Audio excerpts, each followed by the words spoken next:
तो hello everyone, good morning, good afternoon and good evening. आप जब भी ये वीडियो देख रहे हैं, ठीक है।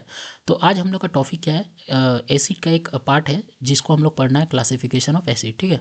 उसको हम लोग डिटेल स्टडी करेंगे कि क्या होता है ऑर्गेनिक एसिड, क्या होता है इनऑर्गेनिक एसिड। उससे पहले एक बार हम लोग स्लाइड को देख लेते हैं कि क्या क्या आज हम लोग को देखना है उस टॉपिक में, ठीक है।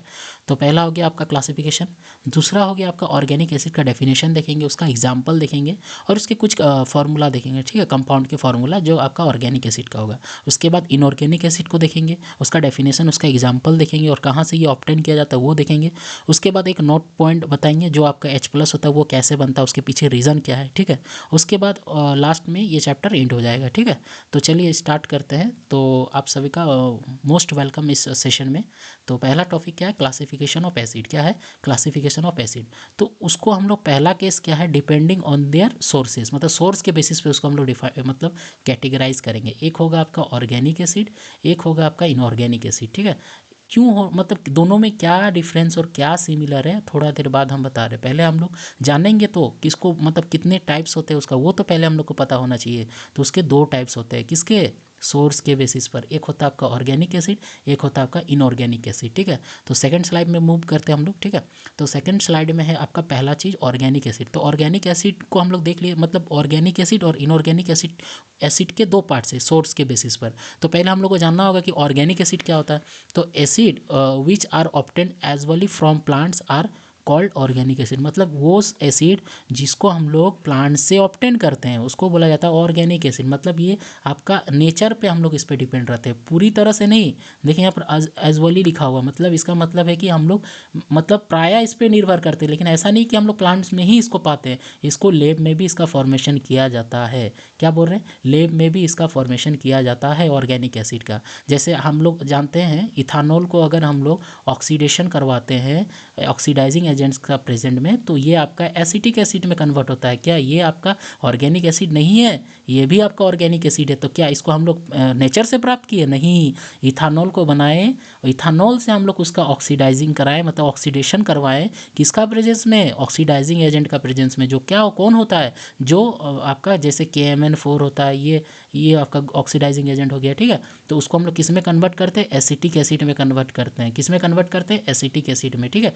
जो यहाँ पर अब एग्जाम्पल दिख रहा है, हम लोग तो इसको प्लांट से ऑब्टेन करते ही है, साथ में इसको लैब में भी प्रिपरेशन किया जाता है, ठीक है। तो ऑर्गेनिक एसिड क्या बोलेंगे, acid which are obtain as belly from plant are called organic acid. Easily इसीलिए बोला जा रहा है क्योंकि हम लोग इसमें मतलब इसको हम लोग लैब में भी ऑब्टेन करते हैं, लैब से भी ऑब्टेन करते हैं, मतलब लैब में भी इसका फॉर्मेशन किया जाता है, केमिकल रिएक्शन टेक प्लेस करवाया जाता है, और हम लोग प्लांट से भी इसको ऑब्टेन कर सकते हैं। इसीलिए इसको बोला गया है as belly from plant, is called organic acid. Second line में क्या बोल रहा है, they contain carbon atom also along with hydrogen atom. मतलब जितने भी आपको ऑर्गेनिक एसिड दिखेगा वहां पर कार्बन आपका बेसिक एलिमेंट होगा, जो क्या होगा, ऑर्गेनिक के लिए रिस्पॉन्सिबल होगा। मतलब जिस पे कार्बन एटम जुड़कर एक मॉलिक्यूल्स बनाएगा, वैसे वाले कंपाउंड को हम लोग ऑर्गेनिक कंपाउंड बोलेंगे। क्या बोलेंगे, ऑर्गेनिक कंपाउंड बोलेंगे। और आपको पता है ऑर्गेनिक कंपाउंड कितने सारे हैं, लाखों मिलियन से, जिस पर आपका कॉमन एलिमेंट कौन है, कार्बन है। उसके बाद कौन है, हाइड्रोजन है। इसको जिसको हम लोग बाद में पढ़ेंगे कि इसको हाइड्रोकार्बन बोला जाता है, ठीक है।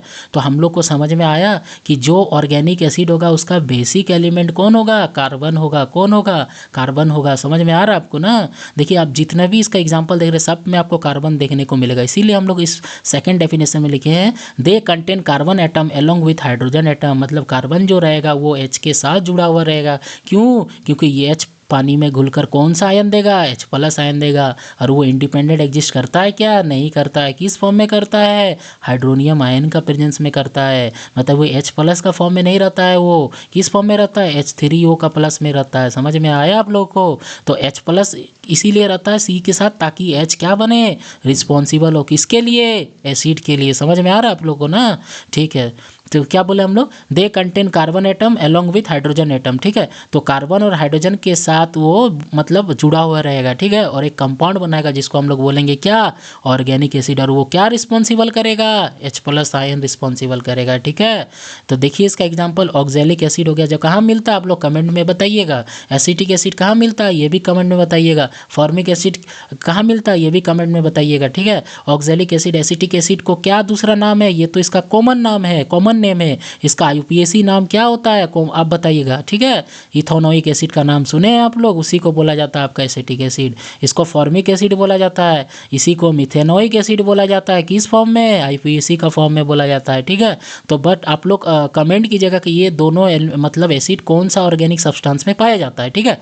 एक नोट है यहाँ पर, आप लोग नोट को सुनिए आप लोग।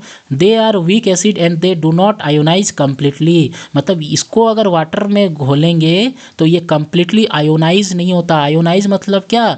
आयन में नहीं स्प्लिट होता है, यानी कि H+ मतलब होता है, कम्प्लीटली नहीं होता है। और एक किसमें आपका कोई भी इसके साथ जो और एक कंपाउंड रहेगा, मतलब जो जुड़ा हुआ रहेगा, ठीक है, तो ये H+ में 100% ये डिसोसिएट नहीं होता है, ठीक है। ये आयन के साथ साथ मॉलिक्यूल्स में भी स्प्लिट होता है। मान लीजिए अगर हम लोग एग्जांपल ले एसिटिक एसिड का, अगर मान लीजिए हम लोग एसिटिक एसिड का एग्जांपल लेते हैं तो ये दोनों फॉर्म में टूटेगा। एक इसका मॉलिक्यूल्स फॉर्म जो इसका मतलब नेचुरल स्टेट है उस फॉर्म में रहेगा, साथ ही इसके साथ आयन क्या बनाएगा? COO- और H+ बनाएगा। ये दोनों रहेगा, तीनों रहेगा, ठीक है। ये कम्प्लीटली आयोनाइज नहीं होगा, ठीक है। ये मॉलिक्यूल्स का फॉर्म में भी रहेगा, ये आयन का फॉर्म में भी रहेगा, मतलब ये H+ भी बनाएगा और ये एसीटेट भी बनाएगा। समझ में आ रहा है ना? साथ में ये मॉलिक्यूल्स भी बना रहा है, इसीलिए इसको 100% डिसोसिएशन नहीं होता है। इसका वीडियो में हम बताए थे, जिसका इसका वन शॉट लिया है ना, वहाँ पर बताए थे इसका डिसोसिएशन 60 to 70% होता है, ठीक है। और किस केस में कैसे होता है? ये मॉलिक्यूल्स का फॉर्म में 30% होता है और बाकी 70 to 60% आयन का फॉर्म में रहता है, जो H+ रहता है और ये एसीटेट रहता है। समझ में आया आप लोग को? तो जितने भी ऑर्गेनिक एसिड है सब आपका मॉलिक्यूल्स में भी स्प्लिट होता है और आपका हाइड्रोनियम आयन यानी कि H+ में भी स्प्लिट होता है कम्प्लीटली, मतलब लेकिन ये स्प्लिट नहीं होता कम्प्लीटली। अगर H+ अगर मान लीजिए 100+ H+ बनाता तो इसको हम लोग क्या बोलते हैं? स्ट्रॉन्ग एसिड बोलते हैं। क्या बोलते हैं? स्ट्रॉन्ग एसिड बोलते हैं। लेकिन इसको तो स्ट्रॉन्ग एसिड बोलते नहीं है, ये ऑर्गेनिक होता है, ये उतना ये नहीं होता, ये उतना हार्मफुल नहीं करता, तब तो हम लोग इसको खा पाते हैं ना। हम लोग का जो नेचुरल आपका फूड हैबिट्स होता है उसमें सब पाया जाता है ये सब चीज़, इसीलिए तो हम लोग इसको खा पाते हैं, ठीक है। आप लोग कमेंट कीजिएगा कि ऑक्सैलिक एसिड कहाँ पाया जाता है, एसिटिक एसिड कहाँ पाया जाता है और फॉर्मिक एसिड कहाँ पाया जाता है। हम IUPAC नेम सबका बता दिए, ठीक है। फॉर्मिक एसिड का क्या होगा? Methanoic acid. एसिटिक एसिड का क्या होगा? इथेनोइक एसिड, ठीक है। तो चलिए नेक्स्ट स्लाइड में जाते हैं। तो ऑर्गेनिक एसिड आप लोग को समझ में आ गया होगा, आई थिंक सो, ठीक है। चलिए तो अब दूसरा केस क्या होगा? Inorganic acid. क्या हो गया? Inorganic acid. तो अल्सो कॉल्ड मिनरल्स एसिड, इसको और एक बोला जाता है मिनरल एसिड बोला जाता है। किसको? इनऑर्गेनिक एसिड को। क्यों बोला जाता है? क्योंकि इसको मिनरल से हम लोग ऑब्टेन करते हैं। कहाँ से करते हैं? मिनरल से हम लोग इसको ऑब्टेन करते हैं, ठीक है।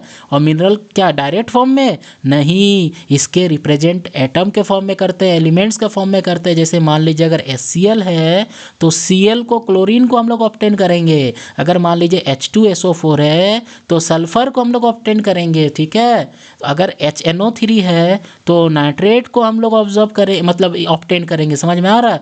ये किस फॉर्म में रहेगा? रॉक सॉल्ट के फॉर्म में रहेगा, जहाँ से हम लोग को क्या मिलेगा?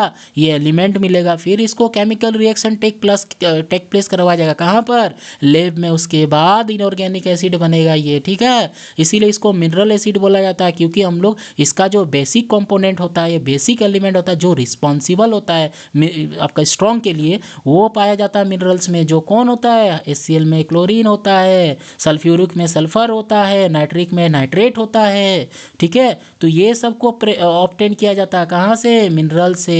एग्जाम्पल बता दें क्या? जैसे सल्फर का क्या होता है? और लेड सल्फाइड, जिसको PbS बोला जाता है, जिसको गैलेना बोला जाता है। उसी तरह आपका क्लोरीन रॉक सॉल्ट का फॉर्म में पाया जाता है, ठीक है। नाइट्रेट कंपाउंड का फॉर्म में और डिफरेंट कंपाउंड के फॉर्म में पाया जाता है, ठीक है। समझ में आ रहा है? एक तो जिंक सल्फाइड का फॉर्म में आते हैं, पाया जाता है, आपको पता ही है ना। सल्फाइड और पता ही है आप लोगों को, है ना। सल्फाइड और ये में पाया जाता है, ठीक है। चलिए नेक्स्ट स्लाइड में इसका एग्जांपल देखते हैं। तो इसका एग्जाम्पल क्या है? हाइड्रोक्लोरिक एसिड है। क्या है? Hydrochloric acid. और क्या है? Sulphuric acid. और क्या है? Nitric acid. तो समझ में आया किसको बोला जाता है इनऑर्गेनिक एसिड? ऐसा एसिड जहाँ जिसको मिनरल से हम लोग ऑब्टेन करते हैं। किससे? मिनरल से। उसका कौन? उसका बेसिक कॉन्स्टिट्यूएंट जो कौन होता है? एसिड के लिए रिस्पॉन्सिबल होता है मिनरल्स के लिए। कौन? क्लोरीन। कौन? सल्फर। कौन? नाइट्रेट, ठीक है। तो ये सारा जो एसिड होता है ये बहुत ही खतरनाक होता है। खतरनाक क्या? खतरनाक ये बोलता है कि हमें खतरनाक हो नहीं, ये कॉरेजिव इन नेचर होता है। मतलब ये तुमको या फिर हम सभी को ये कुछ भी मतलब कॉज कर सकता है, जला सकता, बंद कर सकता हम लोग को। समझ में आ रहा है? ये काफ़ी आपका ये होता है, मतलब चलनशील होता है, ठीक है, ज्वलनशील बोल सकते हैं, ठीक है, काफ़ी हार्मफुल करता है हमारे किसको, हम लोग को, ठीक है। तो इसीलिए इसको क्या बोलते हैं, इनऑर्गेनिक एसिड बोला जाता है। क्या बोला जाता है, इनऑर्गेनिक एसिड बोला जाता है, ठीक है।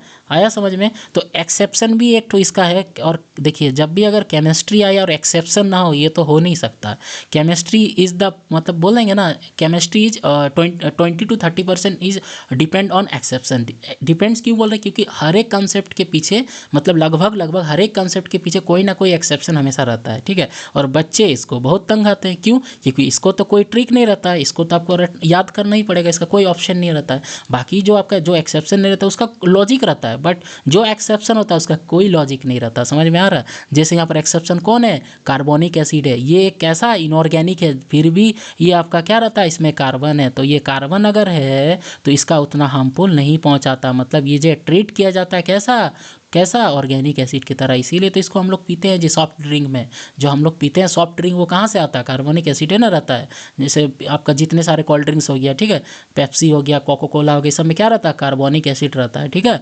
तो ये कैसा होता है, ये कार्बोनिक एसिड, ये मिनरल्स तो रहता है, लेकिन इसके साथ ये कार्बन होने के कारण ये क्या होता है, आपका वीक होता है। क्या होता है, वीक होता है, जबकि इसका टेंडेंसी क्या है, इनऑर्गेनिक एसिड है। क्या है, इनऑर्गेनिक एसिड। समझ में आ रहा है आपको। तो ये तीनों आपको एग्जाम्पल याद रखना है, ठीक है। ये बेस्ट इंपॉर्टेंट और भी है, फॉस्फोरिक एसिड भी है, ये सब भी इंपॉर्टेंट है, बट हम इन तीनों को एग्जाम्पल दिए क्योंकि ये आपको हमेशा याद रहना चाहिए, जो आगे भी आपका मदद करेगा, ठीक है। नेक्स्ट स्लाइड में जाते हैं फिर।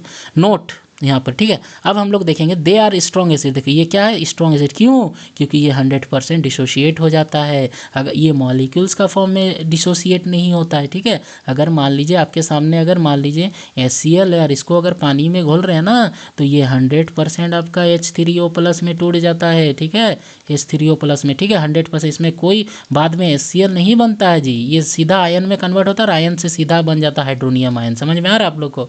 इसीलिए इसको बोला जाता है इनऑर्गेनिक एसिड। और ये जो होता है काफ़ी क्या होता है, खतरनाक होता है, यानी कि कोरेसिव इन नेचर होता है, ठीक है। तो इसीलिए यहाँ पर लिखा हुआ they are ionise completely in solution producing high concentration of hydronium. High concentration मतलब क्या, जो H3O+ का जो आपका कंसंट्रेशन रहेगा वो 100% रहेगा, मतलब बहुत ज़्यादा रहेगा। क्या रहेगा, बहुत ज़्यादा रहेगा। समझ में आ रहा है आप लोग को ना।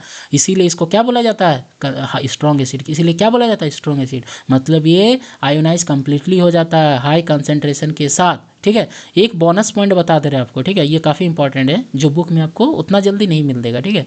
इसको हम समझा दे रहे हैं आपको। देखिए H3O+ जिसको हाइड्रोनियम आयन बोलते हैं ना, ये कैन आल्सो भी रिटर्न एज OH3+। देखो इसको जो H3O+ को हम लोग OH3+ लिख सकते हैं। लिख क्या सकते हैं, एक्चुअली यही बेस होता है, इसी से हम लोग इसको लिखे। पता है क्यों, देखिए बता रहे, देखिए आपका जो यहाँ पर H3O+ है, ये बना कैसे पता है। यहाँ पर जब H अपना डिसोसिएट हुआ, आयन बनाया, तो H के पास आपका कितना, पहले इसका इनिशियल पोजीशन में H के पास कितना इलेक्ट्रॉन होता है, H के पास आपका 1 इलेक्ट्रॉन होता है और 1 प्रोटॉन होता है।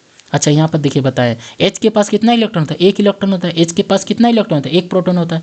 जब वो 1 इलेक्ट्रॉन को डोनेट करता है, मतलब वो डिसोशिएट हो जाता है, तो वो किस में कन्वर्ट हो जाता है, H+ में कन्वर्ट हो जाता है। मतलब इसके पास मात्र 1 इलेक्ट्रॉन था और वो भी खो चुका था। इसको अभी कितना इलेक्ट्रॉन चाहिए स्टेबल होने के लिए, ताकि वो नोबेल गैस कन्फिग्रेशन को एक्वायर कर ले। कितना चाहिए, 2 इलेक्ट्रॉन चाहिए। क्यों, कौन सा एलिमेंट को ये अचीव करेगा, हीलियम को करेगा। हीलियम के पास कितना इलेक्ट्रॉन होता है, कितना होता है, 2 इलेक्ट्रॉन होता है। क्यों, क्योंकि इसका आउटर मोस्ट शेल में 2 इलेक्ट्रॉन होता है, ये स्टेबल होता है। क्या होता है, स्टेबल होता है। ये 2 इलेक्ट्रॉन इसको जब मिल जाता है ना, तब ये आपका H3O+ मतलब बनाता है। समझ में आ रहा है, OH3+, ठीक है। दो इलेक्ट्रॉन ये ऑब्टेन किया, मतलब 2 हाइड्रोजन के साथ और ये जुड़ा, वो कोऑर्डिनेट बॉन्ड में आपको समझ में आएगा। कोऑर्डिनेट बॉन्ड अभी हम बता नहीं रहे हैं, वो दूसरा टॉपिक, मतलब दूसरा, मतलब जब स्टार्ट करेंगे बॉन्डिंग तब बताएंगे उसके पीछे का रीज़न क्या, ठीक है। तो O के पास H+ था और H2 को रिसीव किया। कैसा रिसीव किया, क्योंकि इसके पास 2 इलेक्ट्रॉन था। कहाँ से आया H2,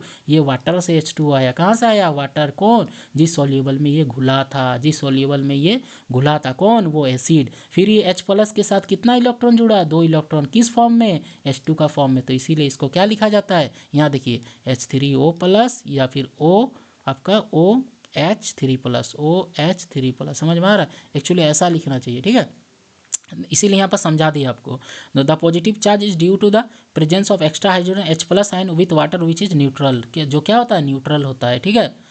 समझ में आ रहा है? ये चीज़ बता दी। H+ कैसे बना, वो एक इलेक्ट्रॉन को भी डोनेट कर दिया, जिसके कारण उसके ऊपर एक ओवरऑल चार्ज आ गया, जिसको हम लोग क्या बोलते हैं, हाइड्रोनियम, क्या बोलते हैं इसको, H+ आयन बोलते हैं। क्या बोलते हैं, H+ आयन बोलते हैं। समझ में आ रहा है?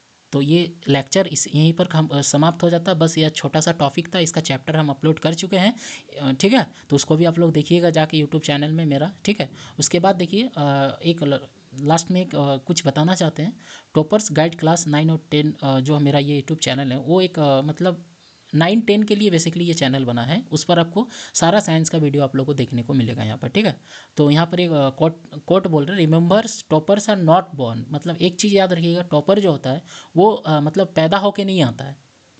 They are made by daily effort. वे जो बनते हैं वो धीरे धीरे डेली, मतलब डेली एफर्ट से वे लोग क्या करते हैं, अपने आप को चेंज करते हैं, ठीक है। एक दिन में कोई मतलब बड़ा कुछ स्टार नहीं बन जाता, उसको टाइम लगता है, ठीक है। उसके बाद क्या बोल रहे हैं, कीप पुशिंग फॉरवर्ड, मतलब हमेशा अपने आप को आगे मतलब ढकेलो, ठीक है। दिस इज टॉपर्स गाइड, ये आपका क्या है, आपका चैनल है, ठीक है। Helping you rise every day, जो क्या मदद करेगा, आपको आगे की ओर बढ़ने में मदद करेगा, ठीक है। तो यही तक आज हम आपको क्लास रख रहे हैं, ठीक है। Thank you everyone for watching this video, okay. तो ठीक है, नेक्स्ट फिर आते हैं हम लोग, नेक्स्ट टॉपिक में आएंगे, ठीक है, ओके।